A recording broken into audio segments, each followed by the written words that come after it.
kita duduk di ini majelis, kita menjadi hamba-hamba yang mulia, yang dimuliakan oleh yang maha mulia, karena duduknya kita di ini majelis memuliakan, mengagungkan kelahiran baginda Nabi besar Muhammad sallallahu alaihi wasallam. Kita menjadi hamba-hamba yang diampuni dosa-dosa kita, dosa-dosa yang telah lalu, dosa-dosa yang akan datang, yang tampak, yang tidak tampak, yang tersembunyi, yang tidak tersembunyi, karena duduknya kita di majelis memuliakan dan mengagungkan daripada Nabi yang mulia, Nabi yang agung, makhluk yang paling mulia, makhluk yang paling sempurna, yaitu baginda Nabi besar Muhammad sallallahu alaihi wasallam.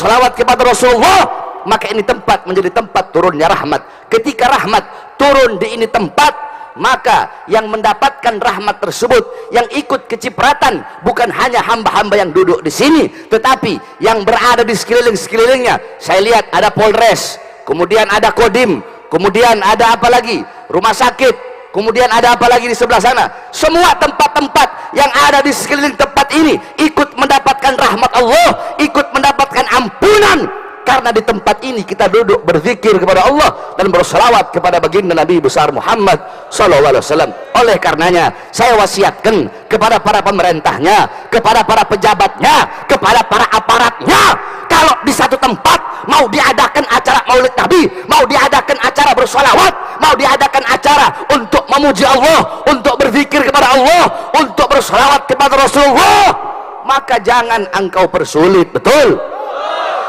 Jangan engkau persulit, jangan engkau cegah. Ini kalau ada acara berbuat dosa, acara maksiat, acara dangdut, acara orkes, acara disko, oh diizinkan, diperbolehkan. Giliran orang mau bikin acara maulid, berkumpul para ulama, berkumpul para habaib, berkumpul para kiai, para asatid, berkumpul umat untuk berdoa, untuk berzikir, untuk bersolawat, malah dipersulit. Kurang ajar itu saudara.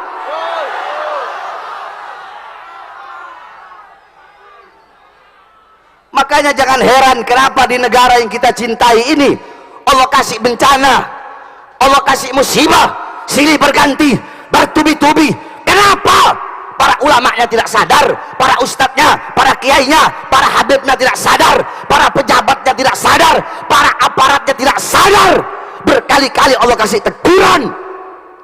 Saudara-saudara, apakah kita pikir bencana, gempa bumi, kebakaran, tanah longsor, banjir Allah berikan begitu saja tanpa ada sebabnya? Tidak, saudara-saudara, semuanya ada sebab. Di zaman Rasulullah SAW, hadis riwayat Al-Imam Ad-Darul Qutni, diriwayatkan juga oleh Imam At-Tirmidzi. Menurut riwayat Al-Imam Ad-Darul Qutni dan menurut riwayat Al-Imam At-Tirmidzi, ketika Rasulullah bersama Sayyidina Abu Bakar, Sayyidina Umar, Sayyidina Utsman berada di Gunung Thabir.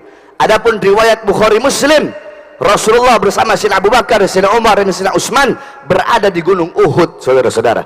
Jadi riwayat Imam Ad-Darul Qutni dan Imam At-Tirmidzi, Gunung Thabir. Menurut riwayat Bukhari Muslim adalah Gunung Uhud. Ketika Rasulullah berada di gunung, tiba-tiba gunung tersebut berguncang, batu-batunya jatuh, gunung tersebut dilanda gempa bumi, saudara-saudara. Ketika itu ada Rasulullah, Sayyidina Abu Bakar, Sayyidina Umar dan Sayyidina Utsman ibn Affan. Rasulullah, beliau letakkan tangan suci beliau di atas gunung tersebut dan beliau berkata, wahai bumi, belum saatnya bagimu. Wahai bumi, tenanglah engkau, jangan engkau berguncang, jangan engkau bergoyang, belum saatnya bagimu. Tiba-tiba bumi yang sedang berguncang tersebut diam dari guncangannya. Rasulullah berkata, ketahuilah, di atas engkau ada seorang nabi, ada seorang siddiq, dan ada dua orang syahid. Maksudnya ada Rasulullah, as-siddiq maksudnya Sayyidina Abu Bakar as-Siddiq, dua orang syahid maksudnya Sayyidina Umar ibn Khattab dan Sayyidina Utsman ibn Affan. Seketika bumi yang sedang berguncang tersebut tiba-tiba diam dari guncangannya, karena di atas bumi ada orang-orang yang mulia di muka buminya Allah Subhanahu wa taala. Makanya beruntung kalau di satu tempat berkumpul para ulama, berkumpul para habaib, berkumpul orang-orang soleh. Harusnya para pejabat, para aparat senang, harusnya para pejabat, para aparat yang mendukung. Kenapa? Bukan Al-Imam Al-Habib Abdullah bin Alwi Al-Haddad, beliau berkata, bihim yadfa'ullahu al-balaya wa yakshifur razaya wa yusdi kulla khairin wa ni'mati walau lahumu bainal anami ladukdikat jibalun wa ardul lirtikabil khati'ati. Sebab keberadaan mereka para ulama, sebab keberadaan beliau-beliau orang-orang soleh, orang-orang yang lidahnya tidak pernah sepi dari berzikir, tidak pernah sepi daripada membaca Quran, tidak pernah kering daripada bersalawat, orang-orang yang hatinya selalu terhubung dengan Allah, terhubung dengan Rasulullah, orang-orang yang hatinya penuh dengan rasa takut kepada Allah, orang-orang yang hatinya penuh dengan kerinduan kepada Rasulullah. Beliau-beliau orang-orang soleh, beliau-beliau para ulama, para orang-orang soleh.